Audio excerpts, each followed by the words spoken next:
Welcome to the show, everybody. Joseph Robert Camo, the fantasy football counselor, online here with Tim, a.k.a. the Bald Man. What's happening, Tim? Not much, brother. How's it going? Tim, you're looking good, man. You've got the creepy painting behind you, as per usual. She's my girl. Man, so we got a big one here today. We're talking bust or trust. Now, I don't know the list. Tim's got a list of players. I think it's like five. How many you got? 5 or 10 players here? Yeah, like close to 10. Yeah, so he's got a list of players here. He's going to give the names to me. I'm going to tell you if they're bust or trust for fantasy football 2021 based on my opinion, my research. So we got a big, exciting one here for you. Before we get into that, Tim, sponsored by Fantrax today, fantrax.com/FFC. Tim, what I like about this site, it's so fascinating. It's got so much customizability. Is that even a word? Customizability. Yeah, it's so customizable. That's the word. I'm pretty sure it is. So literally, like, you can have like a super quarterback league. What do you call it? Super flex. I was trying to put super quarterback league. Super flex with 2 quarterbacks. I tried to mix it. So you got that. You got amazing options there where you can completely customize it. You got ability to trade FAAB. Your fab, your money, you could trade that. You're allowed to do polls inside there. I can go on a list here. I got a whole list here of what you can do. And the reason I don't like the mainstream sheeps is that their site isn't as customizable. And not only that, Tim, they freeze up. I've had I don't even want to say, but my 4-letter network app crash on me, and they've known to crash. This site's got it down, fantrax.com/FFC. And here's another cool thing, Tim, if you sign up, you get to be entered to win a signed Christian McCaffrey jersey. Oh, you would love that, wouldn't you? No, I'm not a Christian McCaffrey fan, but I would sell it and give it away myself. For sure. There you go. So right. One of your fans would still get it, is what you're saying. That's good. Yeah, they have a chance to win it. So that's, I believe, at the end of June. So fantrax.com/FFC.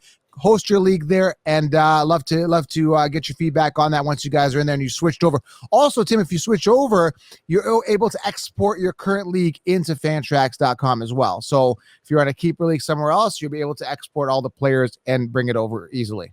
Nice, man. Yeah, make it easy.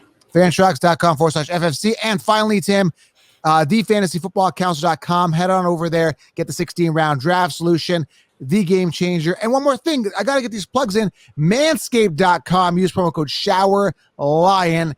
Amazing product. You're going to save yourself 20%. That's manscaped.com. Promo code SHOWERLION. That's right, man. Take care of your junk.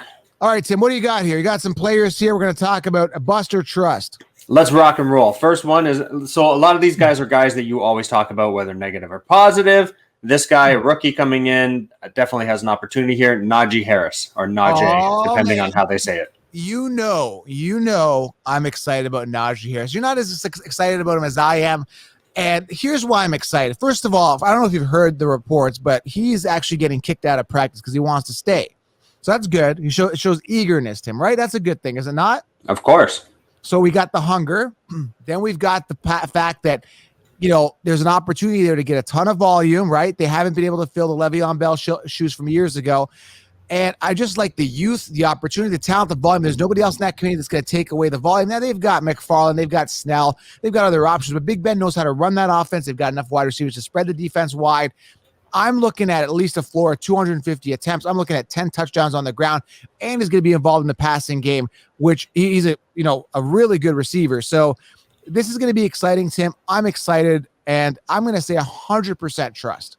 Yeah, I don't know, though, man. You said a 250 floor. That's a pretty high floor for a rookie running back. I mean, I'm saying a 200 floor, but I'm kind of expecting a 250. So we're kind of in the same ballpark, except you're expecting a little more as his floor. He's a pretty big dude, too, for a running back, man. He's 6'1", 6'2", weighing 230. Yeah. Got a lot of receiving work while he was in college, which you don't see out of a lot of running backs, so I'm excited about that. He could pay off very well. Like you say, it's been hard since Le'Veon left. Connor had one pretty good year and then was just mediocre. Let's hope the same thing can kind of happen here. He comes in and he gets it both ways, and he's dominating. Well, the fact is that Connor just couldn't keep it healthy. That was the biggest problem with Connor. They wanted and they were craving that workhorse running back. They just couldn't get it with Connor. And they thought that maybe they could replace it with Bell because they didn't want to pay Bell that big contract a couple years ago. Connor was not the solution. They tried guys like Snell, but they wanted a true workhorse running back. They invested huge high draft capital in him this year. He was the first pick for them this year. They believe in him. They want to get that running game going. I'm excited. I like just the opportunity. It's a pure plug and play. And, people say, well, Joe, don't invest an early first round pick on it. I'm like, why not? I mean, why not? I've got him ahead of Dalvin Cook. I've got him ahead of Nick Chubb. I got him ahead of Austin Eckler. I got him ahead of a lot of these people. I mean, look at Eckler last year. End of first round pick. He busted. He's not a true workhorse running back. He doesn't have the physical attributes of Najee Harris. So again, he's a scat back. Eckler's a scat back. He's a backup to Melvin Gordon. So these guys are ahead of him. I'm like, screw that. Give me Najee Harris above all. I think you're crazy. I think that's way too early. Right now, I see him ranked at 34th. I'm not taking him in the first round. No way. Depends on where you're looking. He's 15th on the consensus in PPR right now. So I don't know. Maybe you're probably looking at overall. So overall. Well, yeah, I never just look at a running back. I look at the running back rankings. I'm talking that. So he's 15th in PPR on the Consheepses. I've got him, I think, 7. Which is 34th overall. Yeah. So essentially, he's a third round, early third, late second. At that, hell yeah, I think it's totally worth the payoff. But would I take him as a late 1, early 2? I'd have to be hurting for something. Well, its ADP is climbing. So, yeah, theoretically, he should be coming off at the end of the second, theoretically. But he keeps creeping up. And here's the deal, Tim. If you go 12th, right? Like if you're drafting 12th, and let's say you get your Eckler, because I know you got a huge hard-on for him. Let's say you get your Eckler, at, let's say, even 10, he might not come back on the turn. If you're drafting 10th, there's 4 picks in between. I see him get picked off in mock drafts at the early second. Yeah, that's crazy. I mean, that's not justified right now. I love him. Him. Yeah, I totally agree. The opportunity is there, but I don't think he's that high of a pick at this point. I mean, look at last year. The mainstream all told you Clyde Edwards-Helaire, and they had him coming off, and I did a ton of mock drafts. I was in a ton of leagues. He was coming off top 6 picks overall, right after Michael Thomas, and there was so much hype around him. And I was like, no, just pump the brakes. I don't think the volume's going to be there. This is hype worthy. So, yeah, 100% I trust. This I can justify. Last year I couldn't with Clyde Edwards-Helaire. So it's going to be this is better than Helaire. I'll give you that. Definitely. I still don't know if I would invest as high as what you're saying, but he may climb. He may climb a little more even. So right now we're saying he's currently ranked 34th overall, but he could get into that 15 spot, like it wouldn't take much. All right, who else you got here for Buster Trust? Let's move on. Here's a big-time wide receiver, Davante Adams. Ooh, this is interesting. Now, people are laughing at me, but my theory works. So there's this whole theory of like having Cinderella years, and it's like what goes up must come down. And always, like I would say not always, but I would say 9 times out of 10, 9.5, 9 and 3/4, right, of times, once somebody has a pinnacle year, there's a drop off. Sometimes a little more significant. Sometimes an injury happens, whatever it may be. Now you're looking at a guy like Davante Adams, who's in a situation now with Aaron Rodgers, who is apparently he renewed his golf and country club in Green Bay, his pass. So people are hinting that he's going to stay, but they've got Jordan Love ready to go in case he doesn't. But, Cinderella season for both Aaron Rodgers and Adams. So I'm looking at a situation, I'm thinking, man, it was almost like a picture-perfect season, 18 touchdowns for Adams. That's going to decline. How much? Even if it declines to 12 touchdowns, you're still looking at a top 3 receiver either way. Now, he has been plagued with injuries before. That's going to be a bit of a concern to me. So when I look at him, is it bust or trust? I'm going to say based on everything in the history that I've done, right? I'm going to say bust based on ADP, right? He's the first quarterback off the board, pretty much between him. Wide receiver. Wide receiver. Nice cover. So he's the first wide receiver off the board. Based on ADP, he's going to bust. How much? Not sure. Again, if he stays healthy, not much. If he gets injured or Aaron Rodgers not there, a lot more. So you're right. There's a few question marks here. However, this guy is money, man. I mean, as long as he's healthy, you can say that about anybody. But if Rodgers is there, it's a definite hell yeah. However, he did throw a career-high touchdowns last year. So don't, like you said, don't expect that 18 again. That I would expect those touchdowns to drop. So don't expect that. If Rodgers is there, though, it's still going to be very high. He's still going to get fed big time. I still say he's 300 points, man. He's good for 300, no matter what. Yeah, I mean, I don't even care if Jordan Love comes in. It's 300 points for Davante. Well, that's the thing, right? Are they going to be able to connect? I mean, Aaron Rodgers is special talent, and they've had that connection for years. Is Jordan Love going to come in and duplicate that? I mean, I'd say when you've got a wide receiver of that caliber, he can make a quarterback feel comfortable. So I wouldn't be concerned if Jordan Love came in. We'll see. Based on ADP, I'm going to go Adams is busting here. So, okay. All right, Tim, who else do you got? Here's another guy I kind of don't like or didn't like. I shouldn't say I don't like him. Derrick Henry. And you guys know why I don't go for him. He is a pure running back, just pure running, no receiving really whatsoever. However, he's done it 2 years in a row. So give me what you got. Listen, I've got no stats in front of me. Literally, this is going off the top of my head because I've been researching the heck out of this. All I know is that a decline is going to happen for two reasons. Number one, they've got Julio Jones. Now, I saw this funny meme, Tim. It had basically a layout of the offense, right? And you've seen the Madden schematics of the plays. It's like a playbook, right? And it had, okay, Julio Jones, A.J. Brown on the outside.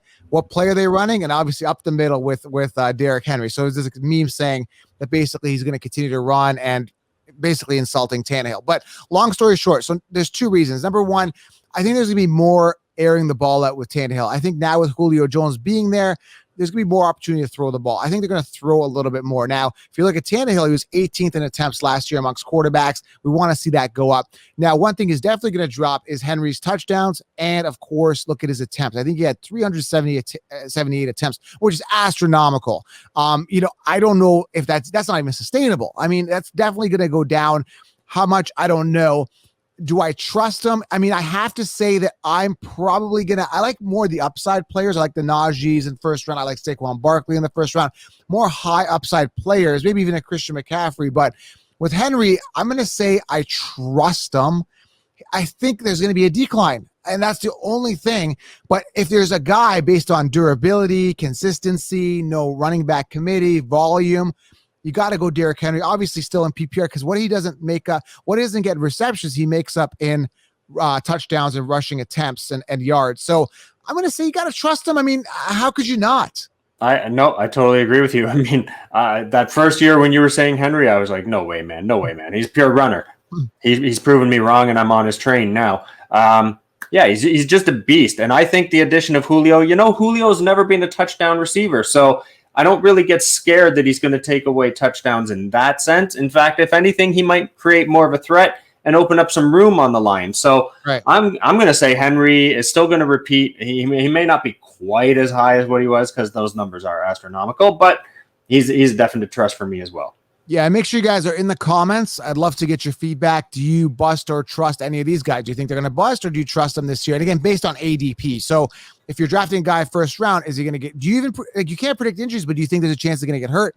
That equals a bust. So let me know how you feel. And what else do we got? So here's another one. I think you're kind of riding his nuts this year. Saquon.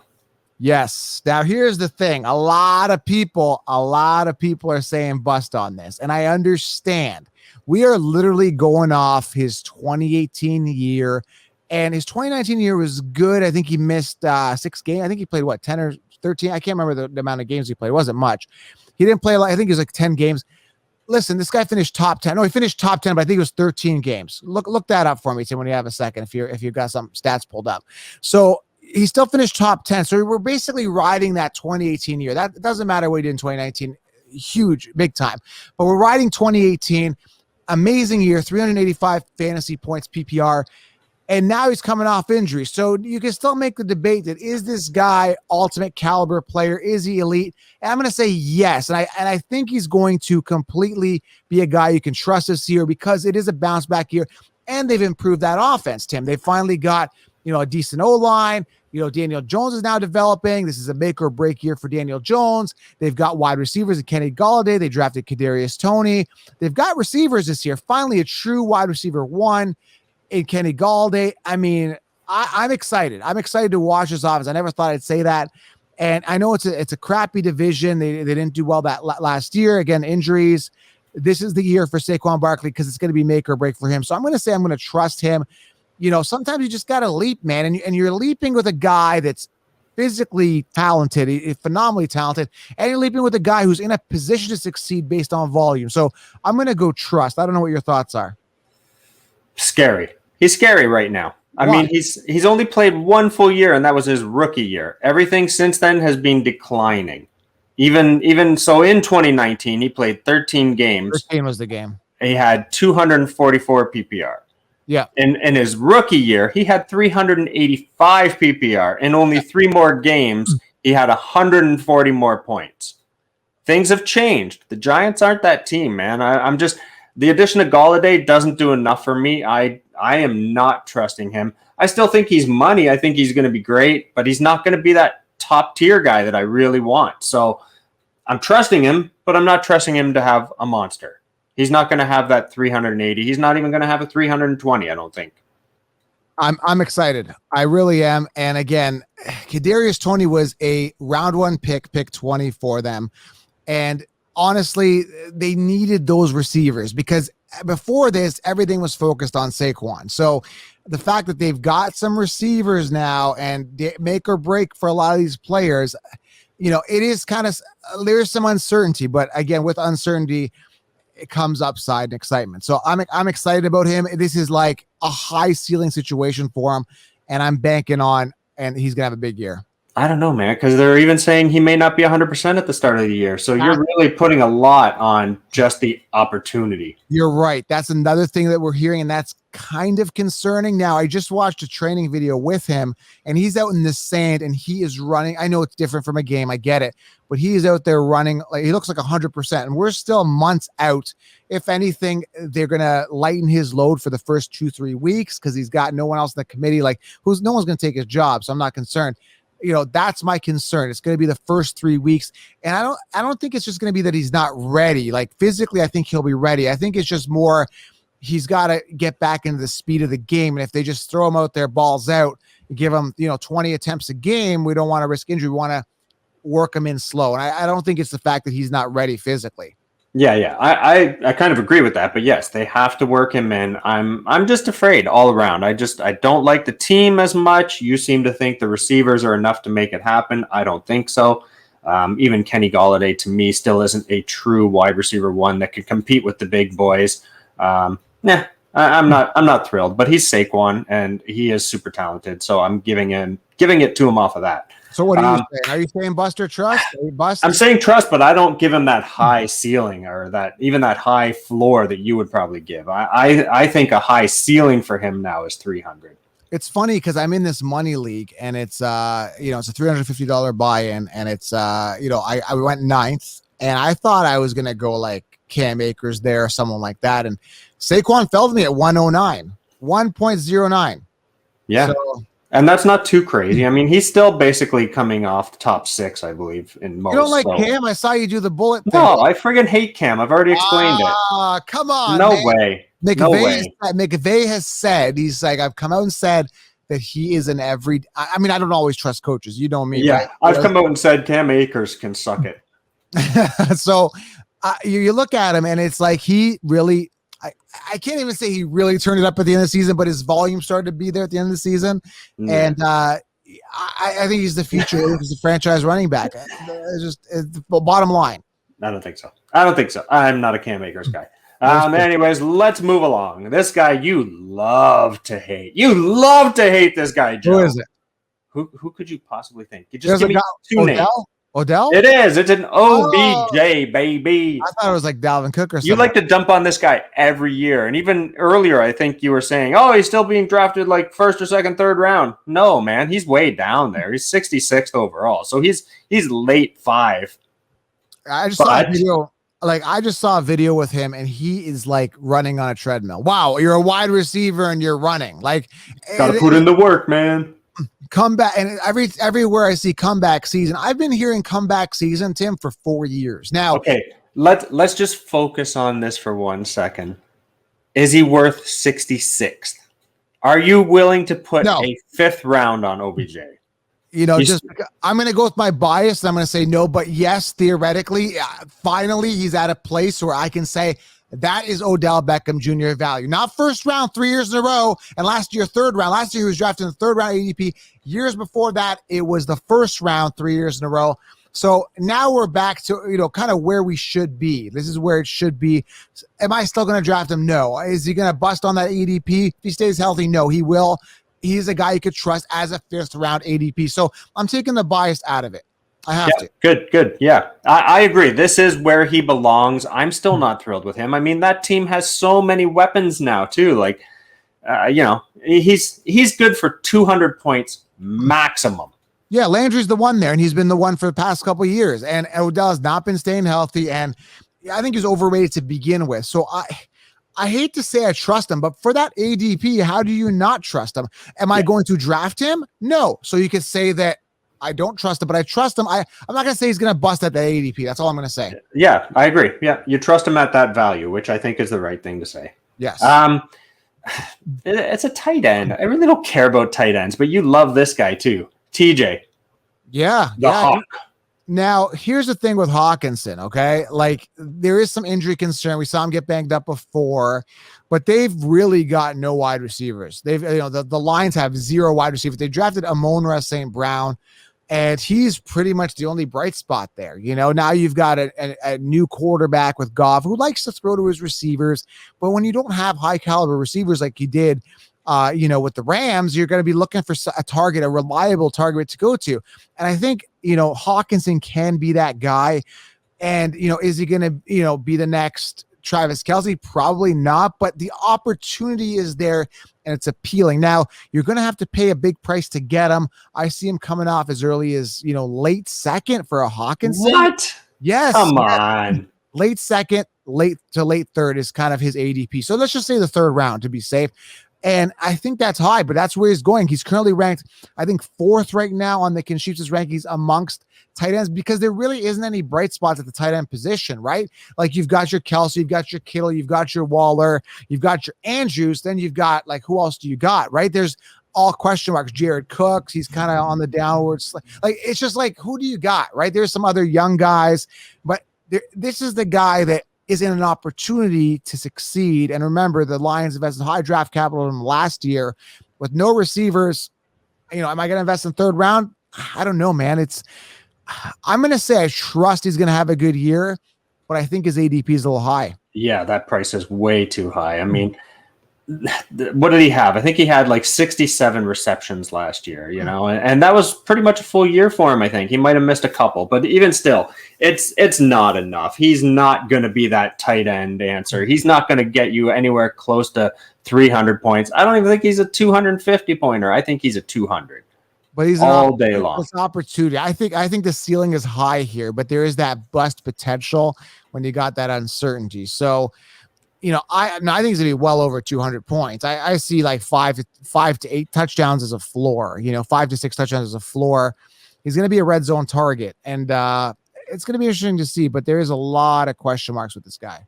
Yeah, it's just way too high. When you said 3rd, 2nd, or 3rd, I'm no friggin' way, buddy. Yeah. No way. I'm waiting till like 5th to 7th and getting my Tanyan.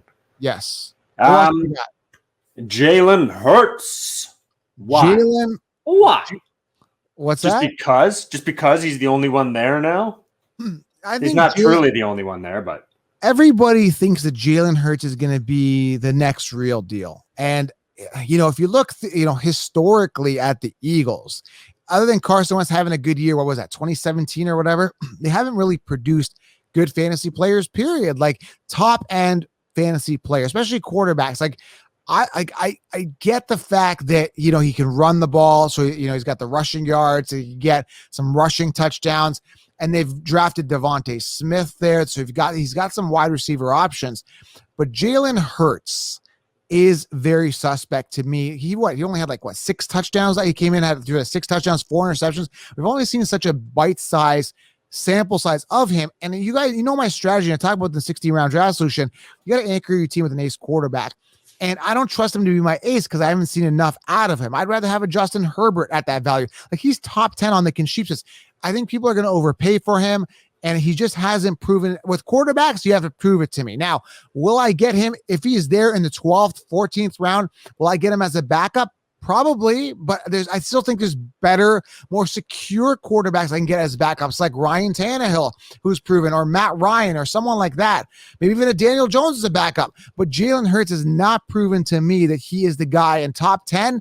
People are going to invest a high draft pick on this guy, unproven on the Eagles. Forget it. He's definitely going to bust at his ADP. I agree with you, unless he does go in that later rounds, because I'm saying the same thing. He is a great value backup quarterback. That's all he is. He's a guy that, 10, though. That's the problem. yeah, no, and that's stupid. So, I mean, I've got to do a lot more mock drafts, especially as the season gets closer, to find out where he truly is going at. If you can get him in that 12 to 14 range, absolutely, I would take him.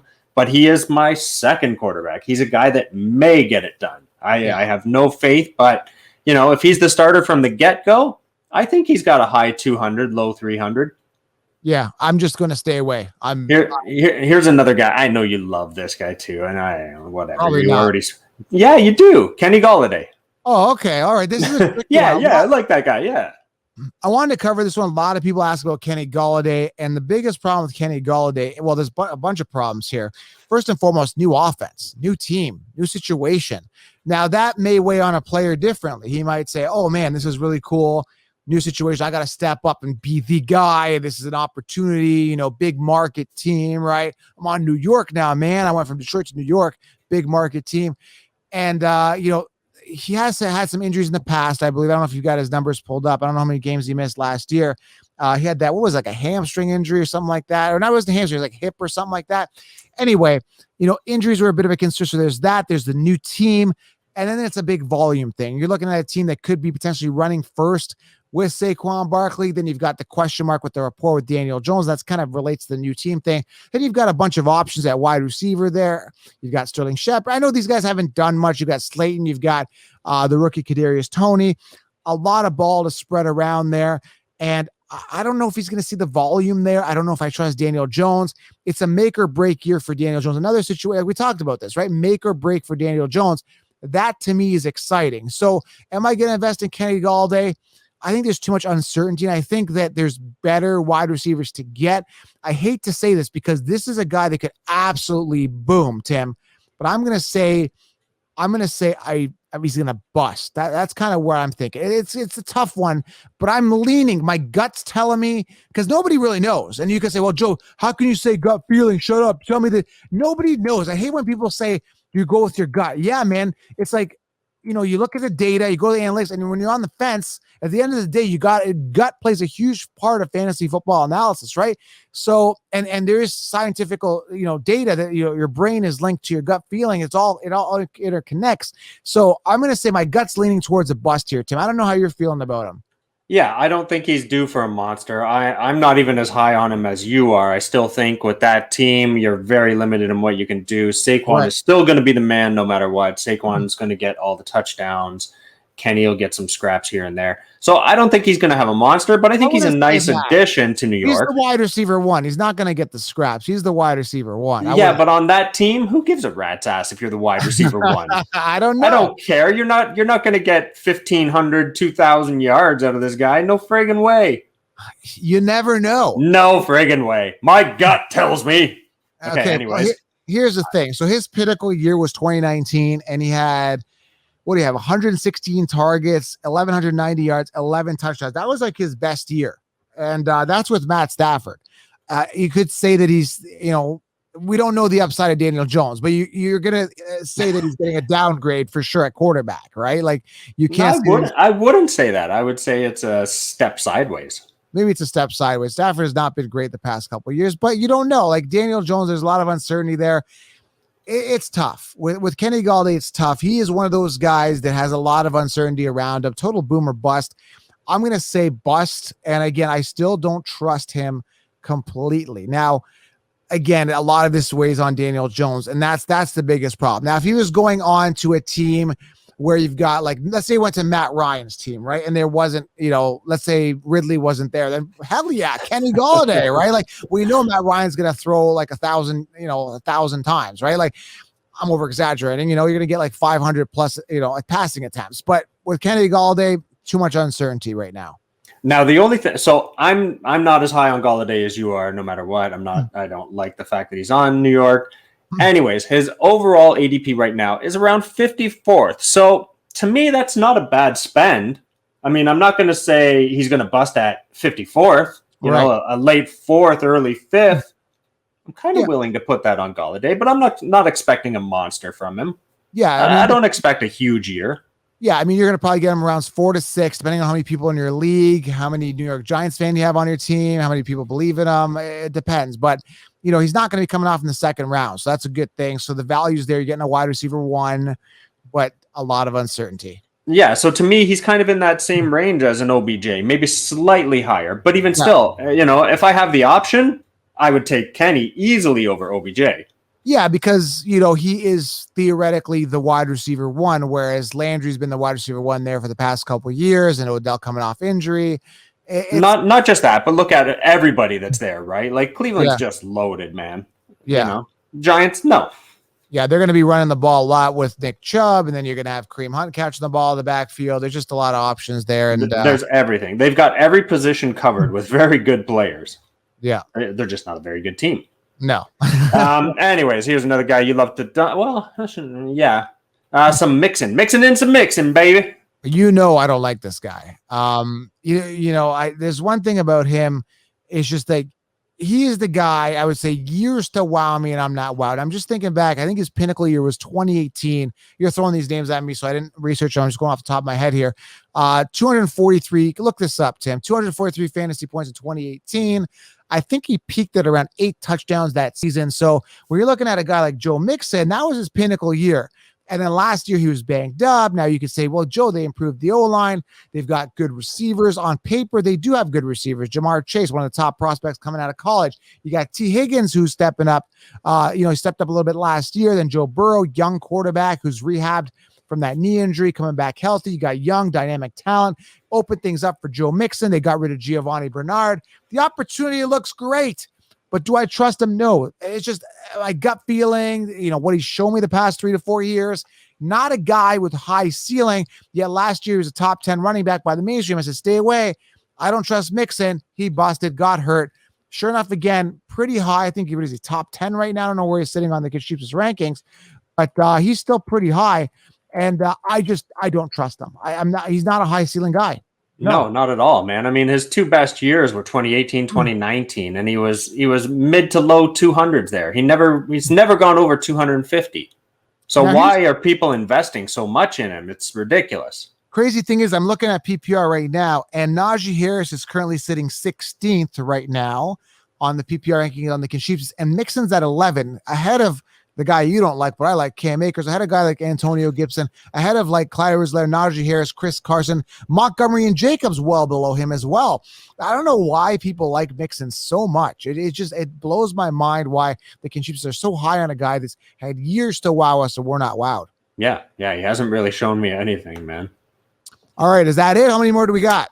I'm going to throw another QB at you just because I don't even know why, but you talk about him. You've had love affairs with him. Dak Prescott. Dak Prescott, my boy toy. That doesn't sound too good. I'm just joking. Listen, Dak Prescott, here's the thing, right? If you look at him prior to the injury last year, he was a top 3 quarterback, right? Always producing. And the thing is, he's got Zeke Elliott now, who has said that he's in the best shape of his life. That's what they're saying. I don't know if he's going to go back to – people are saying Zeke is falling off. That's a whole other discussion. We'll do running backs.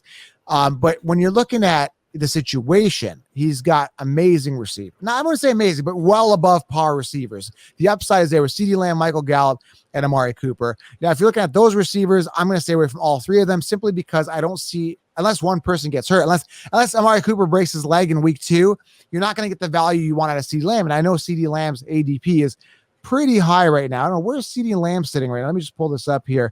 CeeDee Lamb is high. I know that, like relatively high, not high, but high. He's 18th amongst wide receivers. Not too high. He's not bad. He's right after Mike Evans, right? On the Cheapest. So you look at Amari Cooper, who peaks at like 119 targets. But the bottom line is, it doesn't matter about the receivers, right? What matters is right now is Dak, and he's got a lot of options to throw to, and he's got incentivized, and he's on America's team. This is a year, Dak. He's been criticized before as being, average, this and that. And this is the year to really shine. And I think he's got the weapons to do so.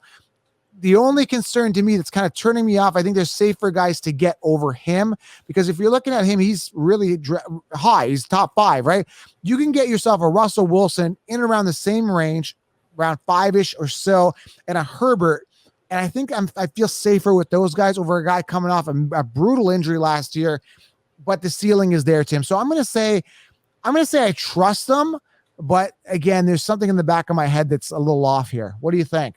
Yeah, Dallas is one of those teams, man. I mean, America's team, high expectations. They're great. They're not great. They could be a lot better. Let's put it that way. Prescott had a great 2019 where he did 337 points, but that's his maximum. That's the best he's ever had by 50-point margin, right? So is he going to come back and repeat that again? And even if so, that's not overly spectacular for a quarterback. It's really good, don't get me wrong, but it's not like blow me away. 330 quarterbacks do that every year. I'm trusting him, but I'm not trusting him to a massive extent. Like I've just never been a guy that puts anything into Prescott. I just don't care. Prior to that big year that you just mentioned, was it 2019? Let me pull this up here. Yeah, it was 2019. We had that big year. He finished second? Prior to that, I was always getting him as my backup quarterback in like the 10th or 11th round. And he was always pretty solid for me as a backup. Like if you look at his 2018 year, he finished 10 amongst quarterbacks. And I was getting him for an absolute bargain. He finished 10th amongst quarterbacks in fantasy points. Right now, if you look at his 2017 year, he finished 11th amongst quarterbacks. So he's always kind of finishing in and around the top 10. So again, I think you're investing too early for him, but I think it's, again, similar. I wouldn't say make or break, but it's a year where he's kind of got to say, I'm here, man. You've paid me. I'm your guy. I've got a good receiving core. I've got to make it happen. I'm going to perform. Is he going to bust? If he stays healthy, you could trust him if he stays healthy. And you can trust him to be a top 5 quarterback. That's it. Yeah. I mean, that's at best. That's good.